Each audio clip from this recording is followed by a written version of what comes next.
Nós estamos vivendo um momento muito crítico para a vida das igrejas locais nesses últimos dias. Eu quero me referir especificamente àquela vontade do Senhor Jesus Cristo que foi expressa em João capítulo 17, quando ele orou, pedindo ao Pai, rogando ao Pai, que nós, os seus discípulos, fôssemos um, para que o mundo viesse a crer. Ele realmente desejou e deseja que todos nós, os seus discípulos, sejamos um só. E essa vontade do Senhor foi reafirmada quando Paulo escreveu a sua carta aos Efésios, no capítulo 4, verso 3, quando ele pediu ali que nós nos esforçássemos diligentemente por preservar a unidade do Espírito no vínculo da paz. Então, Paulo, o apóstolo, pediu que os crentes, que os salvos, em todas as igrejas, mantivessem um constante esforço para preservar aquilo que o Espírito Santo fez, a unidade do Espírito, e que essa unidade fosse preservada em paz nas igrejas locais, numa igreja local e nas igrejas que iriam mostrar essa unidade diante dos olhos do mundo e convencer o mundo a crer no Senhor Jesus Cristo. Antes da pandemia, nós já vivíamos muitas dificuldades para preservarmos essa unidade no vínculo da paz. Mas durante a pandemia, há 1 ano e 3 meses atrás, nós passamos a conviver com novas dificuldades que nós não esperávamos. Não estávamos preparados para conviver com essas dificuldades. Quais são essas? Quando vieram os primeiros decretos impedindo que nós nos reuníssemos ou decretando que se fechassem as igrejas e parassem as aglomerações, nós passamos a conviver com situações difíceis, porque alguns irmãos numa posição e outros irmãos em outra posição, alguns defendendo que nós não poderíamos parar de reunir, isso seria uma desobediência a Deus. Outros irmãos estavam dizendo nós precisamos obedecer às autoridades, porque obedecendo às autoridades, conforme Romanos 13, nós estamos obedecendo a Deus, e se nós desobedecermos às autoridades, nós estaremos rejeitando a Deus. Passamos a conviver com essa situação, às vezes na mesma igreja local, ou entre as igrejas, por toda parte. Em relação à obra de Deus, passamos a conviver com certas dificuldades. Vamos continuar visitando os lares para evangelizar, para levar o evangelho. Vamos continuar visitando os lares dos cristãos para pastorear, para aconselhar, para fortalecer, para alimentar o povo de Deus, para manter a unidade cristã, a fraternidade, o amor fraternal, que faz tanta falta. Vamos manter isso ou vamos parar e esperar que a pandemia passe?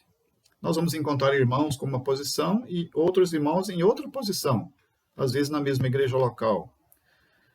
Em relação à ceia do Senhor, nós passamos a conviver com essa séria dificuldade. Vamos parar com a ceia do Senhor? Vamos parar com aquilo que o Senhor Jesus ordenou que nós fizéssemos para lembrar dele?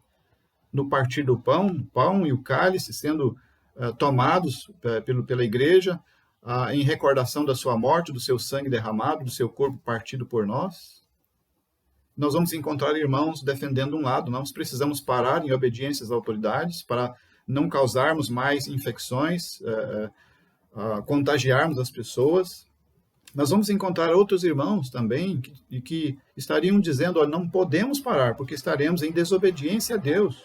E estando em desobediência a Deus, nós estaremos em pecado. Como conviver com essas situações tão difíceis agora? Também em relação ao batismo, por exemplo. Vamos continuar batizando as pessoas durante esse tempo?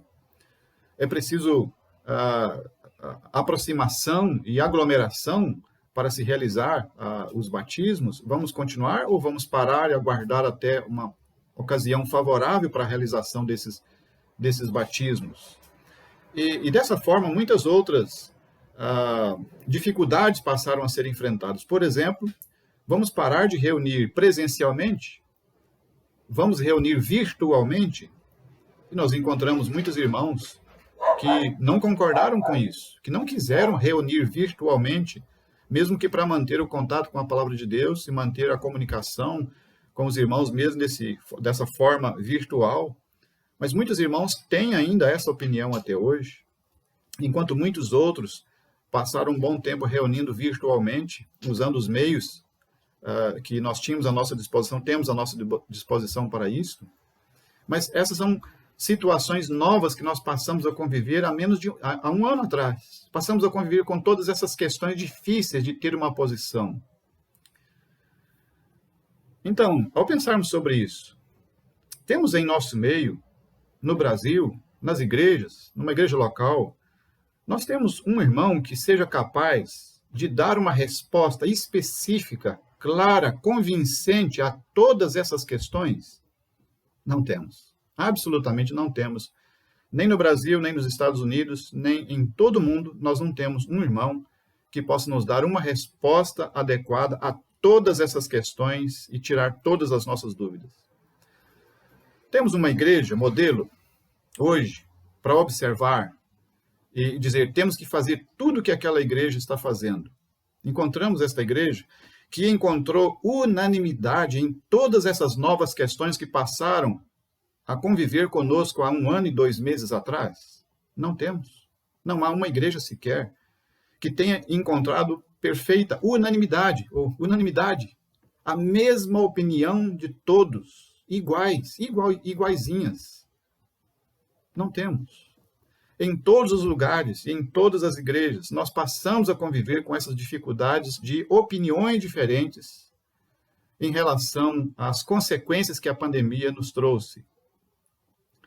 E uma outra coisa é, como agora nós vamos decidir essas coisas em tão pouco tempo?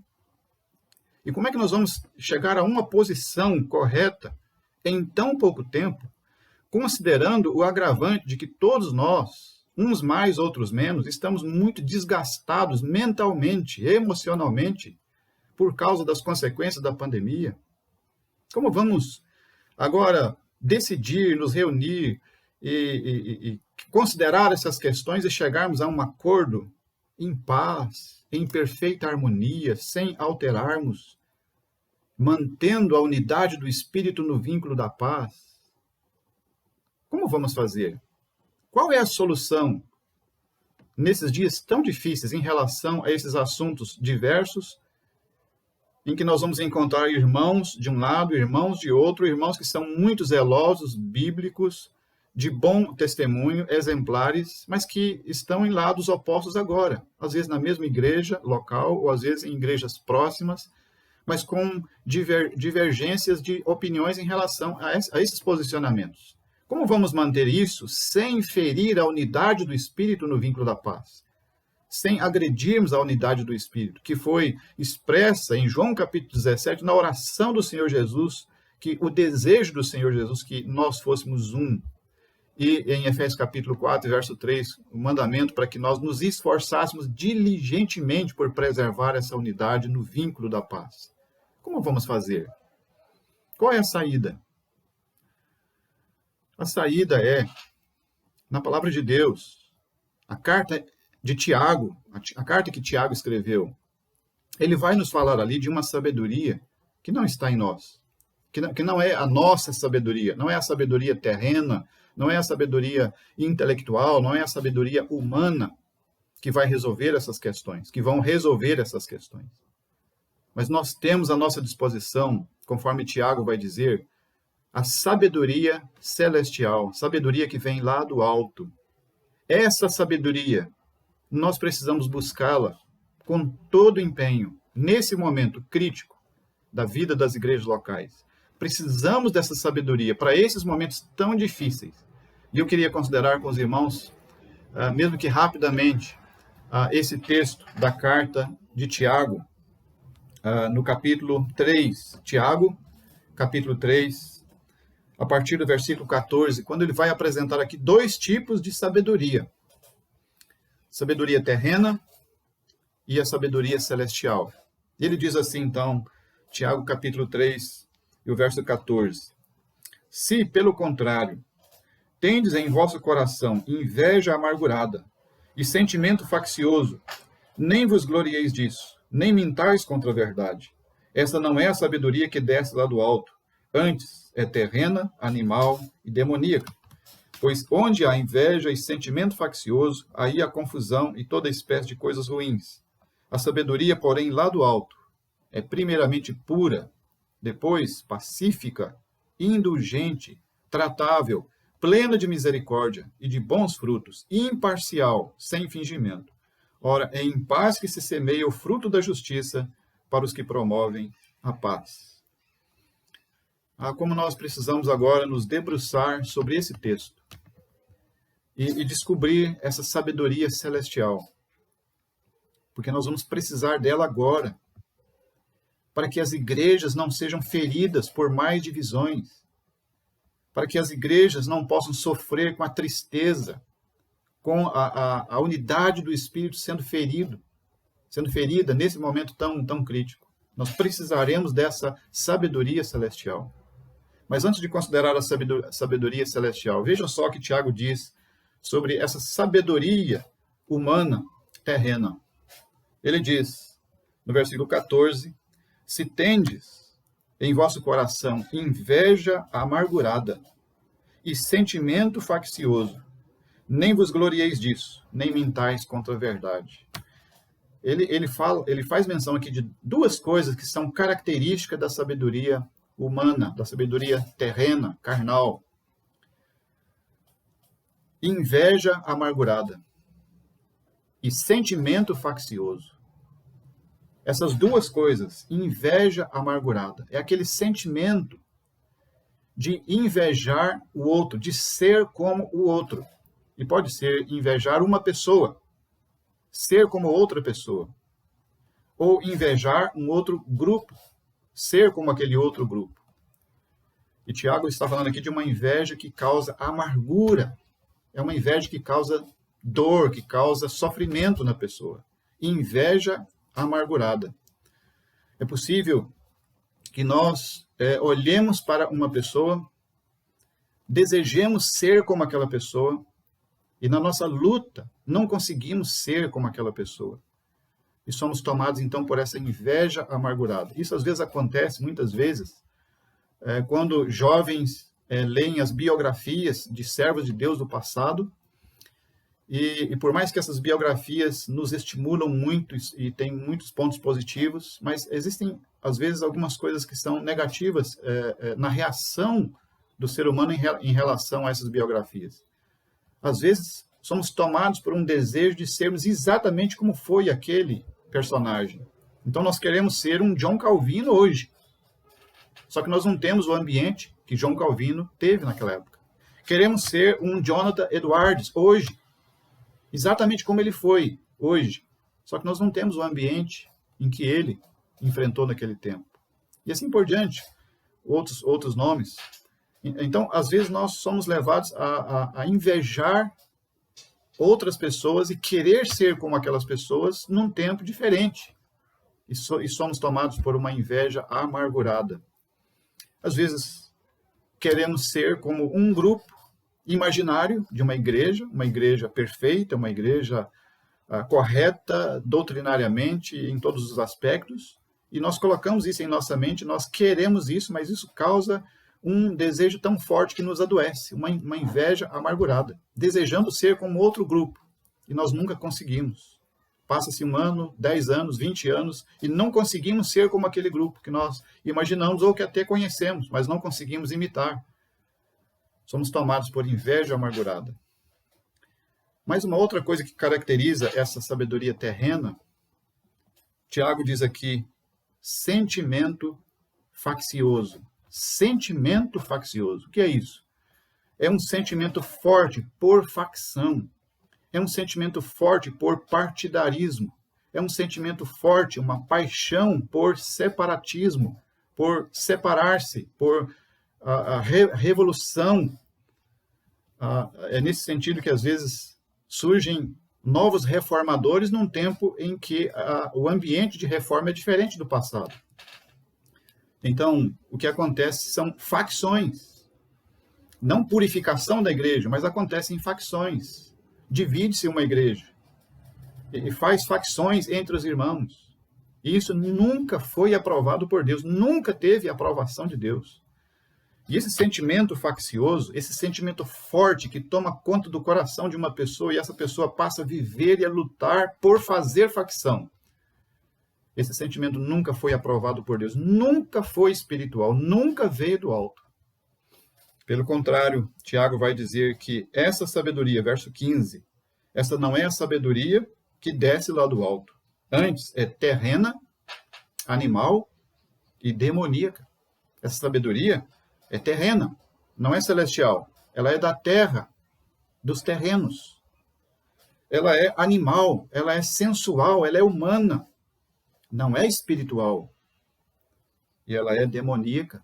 Ela tem o dedo de Satanás por trás. Satanás quer faccionar, dividir, criar conflitos entre os cristãos. E ele faz isso quando encontra uma pessoa que está com o coração cheio de inveja amargurada e sentimento faccioso. E ele usa estas pessoas para faccionar a igreja, criar conflitos, criar guerras num ambiente de paz, em que a paz deveria reinar. Então, Tiago nos traz à nossa mente esse tipo de sabedoria terrena, animal e demoníaca. E nesse momento crítico que nós estamos vivendo, não podemos, precisamos nos vigiar muito para que nós não sejamos tomados por essa inveja amargurada, por esse sentimento faccioso, e não venhamos a trazer prejuízos, trazer tristezas para o seio das igrejas locais, onde se deveria reinar a paz, onde deveria haver relacionamentos harmoniosos, onde se deveria haver a promoção da paz, num ambiente agradável para todos os irmãos e para todas as igrejas. No entanto, Tiago vai dizer agora, então, o que é a sabedoria celestial, aquela que nós precisamos buscar incessantemente para termos uma solução para esses dias tão difíceis que estamos vivendo. Que sabedoria é essa? Então ele vai dizer agora, no versículo 17. A sabedoria, porém, lá do alto, é primeiramente pura. A sabedoria que vem lá do alto, essa é a sabedoria divina, é a sabedoria celestial. Diz que, primeiramente, ela é pura. Ela não foi contaminada por nada. Ela não tem nada de humano que foi contaminado pelo pecado. Ela é pura, ela vem do céu, ela desce da mina celestial, não tem nenhuma contaminação nessa sabedoria. Ela é pura. E aquilo que é puro só pode produzir resultados puros, santos, agradáveis a Deus. Ela é primeiramente pura, mas Tiago continua descrevendo essa sabedoria celestial, ele diz, depois, pacífica. Essa sabedoria celestial, ela é pacífica. Ela não é conflitante, ela é pacífica. A sabedoria celestial, ela trabalha pela pacificação, ela trabalha para pacificar e não para conflitar. A sabedoria celestial, ela é pacífica. Depois de ser pura, ela é pacífica. Então, o resultado do uso da sabedoria celestial é pacificação. Pacificação. Em terceiro lugar, a sabedoria celestial, ela é indulgente. A palavra que aparece aqui. A palavra indulgente significa moderada. Ela é equilibrada, ela é moderada. Por um lado, ela não é legalista, ela não é severa, não é dura. Mas também, por outro lado, ela não é leviana e não é liberal. Ela não pode ser nenhuma coisa nem outra. Ela é central, ela é moderada, ela é equilibrada. E o equilíbrio vem muito bem em qualquer ambiente. A sabedoria celestial, ela modera, ela equilibra. E é por isso que ela traz paz, ela pacifica, ela não traz conflitos. No entanto, essa sabedoria, ela não é em cima do muro. Diferente. Ela é moderada, ela tem moderação. E ela modera aqueles a quem ela controla. Ou aquelas pessoas que estão controladas pela sabedoria celestial, elas são sempre moderadas, equilibradas nas suas afirmações, nas suas posições. Outra palavra que descreve a sabedoria celestial, diz aqui Tiago, em capítulo 3, e o verso 17. A sabedoria celestial, ela é tratável.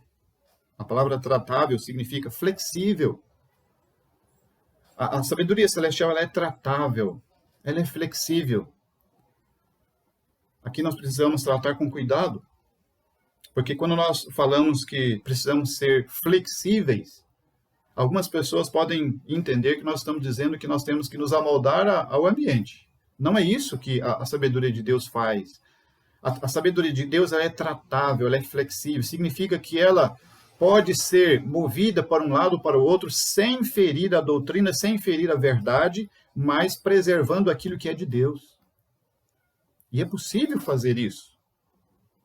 Quando nós achamos que nós temos que ser inflexíveis em tudo, quando nós achamos que a nossa vida precisa ser caracterizada pela inflexibilidade, não mudarmos em nada, não arredarmos o pé de nada, sermos duros, legalistas, frios, duros, intocáveis, nós estamos sendo conduzidos pela sabedoria terrena, animal, que conflita, que cria problemas, que cria dificuldades, e que não trabalha pela pacificação, que não trabalha pela preservação da unidade do espírito no vínculo da paz. A sabedoria celestial ela é tratável, ela é flexível. É possível trabalhar com a sabedoria celestial. E diz mais, a sabedoria celestial ela é plena de misericórdia. Muito importante isso aqui. A sabedoria celestial ela é plena de misericórdia. Tantas vezes, no nosso amor à verdade, no nosso amor à pureza, ou no nosso interesse pela pureza, pela verdade, nós excluímos a necessidade de sermos misericordiosos. Nós tiramos da nossa vida a possibilidade de sermos misericordiosos. Achamos que ser misericordioso naquele caso ou naquele outro caso é sermos complacentes com o pecado. No entanto, a sabedoria celestial descrita por Tiago aqui diz que ela é plena de misericórdia. Não diz Tiago aqui que a sabedoria celestial tem um pouco de misericórdia. Não, ela é plena, ela é completa de misericórdia. E que falta muitas vezes. Onde a igreja se dividiu, o que faltou muitas vezes, na maioria das vezes, onde as igrejas se dividiram, se faccionaram, foi justamente falta de misericórdia. A justiça foi colocada muito acima. A verdade foi colocada muito acima da necessidade de misericórdia. E faltando misericórdia, a unidade do Espírito foi ferida. E o Senhor ficou insatisfeito, triste com tudo que aconteceu, ou com tudo que pode acontecer ainda. A sabedoria celestial ela é plena de misericórdia. Haverá muitos momentos em que nós precisaremos ser misericordiosos para preservar a paz, para preservar o ambiente, para preservar uma vida, para preservar uma família. Nós precisaremos ser misericordiosos, como foi o Senhor Jesus Cristo. E como é o nosso Deus conosco. Mas a sabedoria celestial é mais. Diz Tiago ainda que a sabedoria celestial ela é de bons frutos. A sabedoria celestial sempre produzirá bons frutos. Nunca haverá maus frutos quando estivermos dominados pela sabedoria celestial. Não haverá maus frutos. Não pode a árvore boa produzir maus frutos. Se estamos e se estivermos dominados pela sabedoria celestial, os resultados serão bons frutos. E ainda a sabedoria celestial, conforme Tiago diz aqui, inspirado pelo Espírito Santo, ele diz, ela é imparcial. Ela não tem partido. Ela não muda de opinião em relação às pessoas com quem tem que tratar. Ela é imparcial, não tem parcialidade. E também diz que ela é sem fingimento. Não há hipocrisia, falsidade, sentimentos, atitudes escondidas de maneira fingida na sabedoria celestial. As pessoas dominadas pela sabedoria celestial não são hipócritas, não são fingidas. Elas são verdadeiras, elas são honestas naquilo que falam, naquilo que dizem, naquilo que fazem. Mesmo que sendo limitados com fraquezas, mas elas são honestas e sinceras naquilo que falam, naquilo que fazem, procurando agradar o Senhor. Mas, finalmente, o verso 18 diz assim, ora, é em paz que se semeia o fruto da justiça. Está falando de semeadura.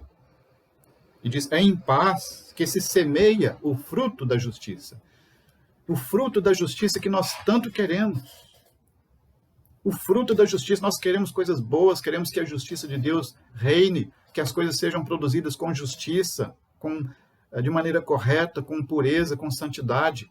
Mas diz que é em paz que se semeia o fruto da justiça. É em paz. Não é em guerra, não é em conflito. É em paz que se semeia o fruto da justiça para os que promovem a paz. Para os que promovem a paz.